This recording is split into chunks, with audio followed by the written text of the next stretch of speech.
first, I want to just kind of like start off with the basics about you. So what really made you want to get involved with helping young people gain experience through things like apprenticeships? Well, the big thing for me was that I was given a fantastic opportunity when I was younger to go and work for an employer. I used to work in a second-hand shop, cleaning cookers. Not very sexy, but I learnt the whole idea of how the business actually worked and learned from the ground up, as it were.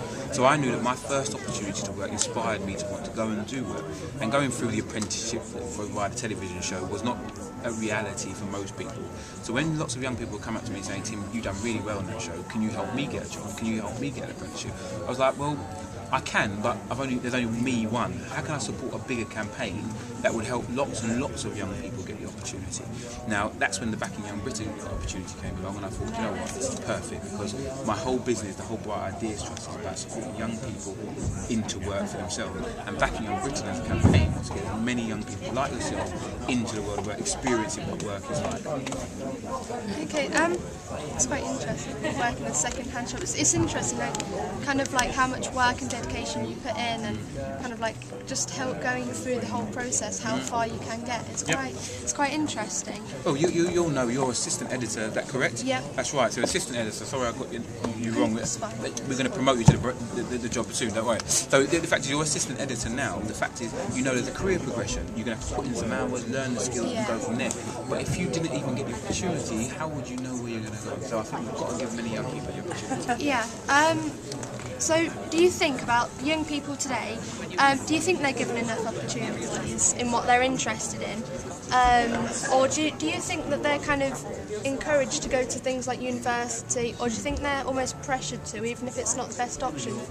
Do you know what? I think the big problem is, and lots of the older people in the audience won't like it, but you've got a lot of older generation who are telling younger people what their reality was. So my mum was always like, you're going to go to university because that's the only way you're going to be successful. And she didn't know about all the opportunities like apprenticeships and internships. If I trained to be an electrician, I'd probably be earning more money than I earn now because of the amount of work I could probably get. But that's the way the things go. I think what we need to do is move away from saying the only way you're going to be successful is if you've got letters after your name, to thinking about what skills are actually needed to make you successful. So can you present? Can you interview? Can you do stuff in terms of interacting with people? Those are skills that are going to be relevant in any job. So I think there's a lot of pressure on young people to conform to what our parents want us to be without them understanding the vast array of opportunities that are available for us now. So lots of people will say that media studies, etc., maybe not the best degree to go and get. And I'd probably agree. I'd say go and work in the media and learn from the actual work on the ground, because that's going to be much better for you than actually maybe going and studying degrees. Degrees are now much more common and also come with more debt than they used to. So you've got to really make a decision, is this investment in 3 years the best thing for you in the long term? So, kind of what advice would you give to a young person who, obviously there's so much pressure, as you said, on them to go to things like university? What advice would you give them? Would you say do what you want, or would you say listen to what everybody else is saying? I'd say firstly and foremost, I went to university, so I think university was a fantastic opportunity for me. However, the degree I picked, which was psychology, I didn't want to be a psychologist. I didn't want to go into that area. I just needed to get a degree. So I think what I'd say to young people is make sure that you're aware what you're investing into for that 3 years and what's the return on that investment going to be for yourself. So if it's just to have 3 years of not doing much, I'd actually say maybe think again, because now there's the debts and etc. that's associated. But if it's something you want to do specifically, like you want to be an accountant or you want to be a doctor, then yes, a degree is the route that you should actually take. The old adage of if you go to get a degree and you're 3 rungs up the career ladder is not the case anymore. People are competing in a much more level playing field. So if anybody's out there thinking about going to university, I'd say make it clear why you want to do it and what you want out. But if you want to do something else that's not what your parents want to do, present a case why that's the case. Be really strong about the reasons why you want to go and do something else and what the benefits are to you, because they may just not know about what you're telling them, so therefore their immediate reaction is like, no, you must go to university, because that's what they understand. But if you can tell them, like, listen, I want to do this vocational course because this is going to be the thing, I'm going to get paid while I do it, I'm going to be trained, I'll have lifelong skills, then they might say, okay, I hear what you're saying.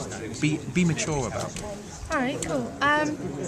If a young person did want to start an apprenticeship, how do they go about that? What's the best way for them to get into it? Because I know you go out there, and there isn't a lot of things out there for young people. Yep. Say if they're looking for apprenticeships, what's the best route for them to take? We hear this constantly. Lots of young people who are at school or college, and they're saying, well, nobody ever told me about this apprenticeship scheme. I never knew it was an option. I just knew I had to go and get a job.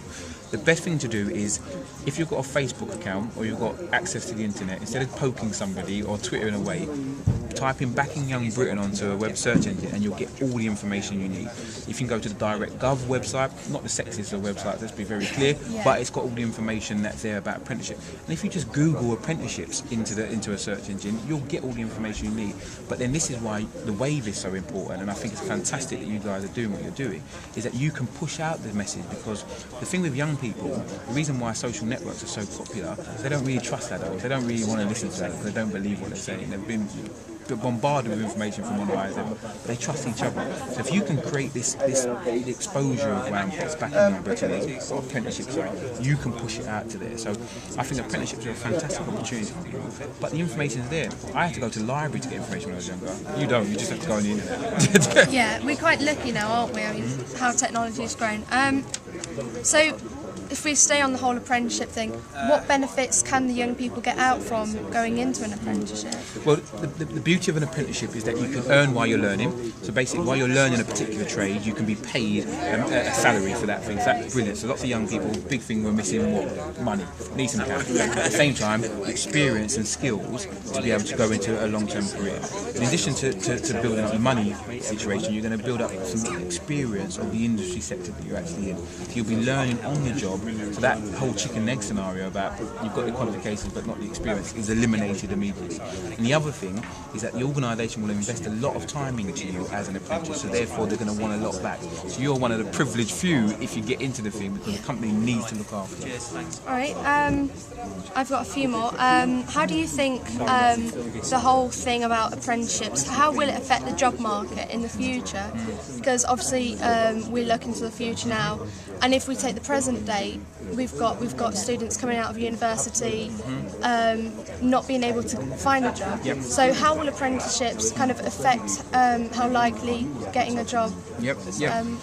I think apprenticeships won't have any negative impact on finding a job. If anything, it will enhance the opportunity to get work experience. As I said, it gets rid of that whole I haven't got any experience but I've got the qualification. But the bigger thing is that even if you are a graduate, you can still be an apprentice. So there's the whole graduate talent pool, which is specifically targeted at individuals who are coming out of university with a degree who can't find work, and this is the way that they can actually get an entrance.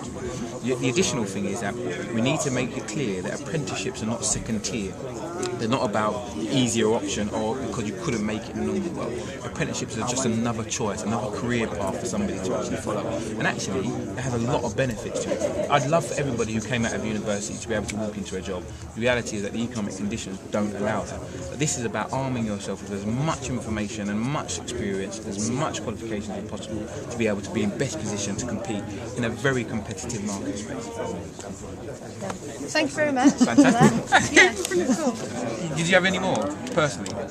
No, I think kind of, no, I'm going to be honest, I think you're a very interesting person to talk to. You are, you're quite... That's very kind. You make me blush, but you can't see it. So